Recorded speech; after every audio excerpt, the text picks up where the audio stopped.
Private స్కూళ్లలో fee దోపిడీపై ప్రభుత్వం నియంత్రణ చట్టం తీసుకురావాలని ఇందుకోసం అసెంబ్లీ ప్రత్యేక సమావేశం ఏర్పాటు చేసి బిల్లు పాస్ చేయాలని జాగృతి అధ్యక్షురాలు కల్వకుంట్ల కవిత డిమాండ్ చేశారు. ఒకేసారి 30 నుంచి 40% ఫీజులు పెంచి విద్యార్థుల తల్లిదండ్రులను ప్రైవేట్ స్కూల్స్ యాజమాన్యాలు దోపిడీ చేస్తున్నాయని ఆందోళన వ్యక్తం చేశారు. ఇవాళ బంజారాహిల్స్ లోని జాగృతి కార్యాలయంలో మీడియాతో మాట్లాడిన ఆమె పాత పేరు కొత్త అజెండాలతో ప్రజల ముందుకు వస్తానని తెలిపారు. తెలంగాణ రాష్ట్ర సమితి పేరు ఇప్పుడు ఎవరి సొంతం కాదని గుర్తు చేశారు. ఏటా 8% మించి ఫీజు పెంచడాన్ని ప్రభుత్వం నిరోధించాలన్నారు.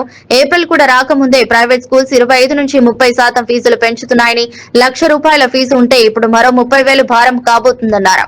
ఈ విషయంలో హైదరాబాద్ లో చాలా స్కూల్స్ వద్ద పేరెంట్స్ ధర్నాలు చేస్తున్నారన్నారు.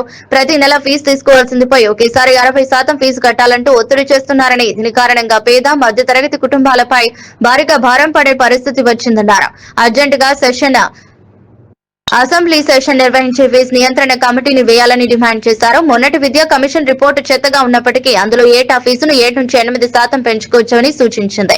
కనీసం దాన్ని ప్రభుత్వం అమలు చేయాలన్నారు. ప్రైవేట్ స్కూల్స్ ఫీజులు పెంచిన విధంగా పిల్లల తల్లిదండ్రులకు జీతాలు పెరగవని కవిత తెలిపారు. నార్త్ ఇండియా స్కూల్స్ వస్తున్నాయి ఇక్కడికి. అలెను, ఎక్సలెన్స్, రెజనెన్స్, ఫిజిక్స్ వాళ్ళ వీళ్ళందరూ నార్త్ ఇండియన్ స్కూల్స్. వీళ్ళు రావడం వల్ల నష్టం ఏం జరుగుతుంది? North Indian intermediate colleges, schools వాళ్ళు తీసుకొని వస్తున్నారు ఇక్కడికి.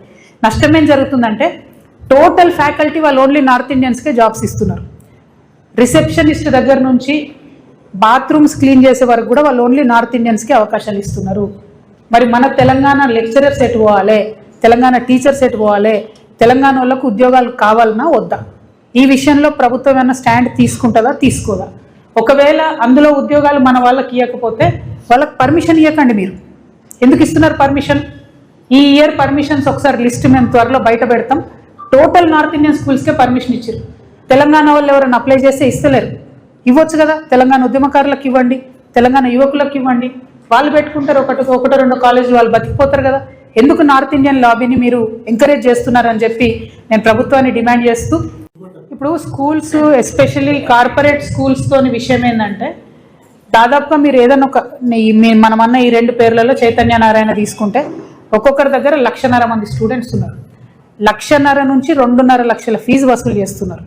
1,00,000 మంది స్టూడెంట్స్ ఇంటూ 1,00,000 ఫీజు వేసుకుందాం అంటే సంవత్సరానికి ఎన్ని వేల కోట్ల వ్యాపారం అవుతుంది అన్నది లెక్క మీ అందరికీ అర్థమవుతున్నది. పోనీ మరి 1000 నుంచి 1,500 కోట్ల వ్యాపారం ఒక్క సంవత్సరానికి చేస్తున్న ఈ విద్యా సంస్థలు కనీసము ₹1 కూడా ట్యాక్స్ కట్టవు.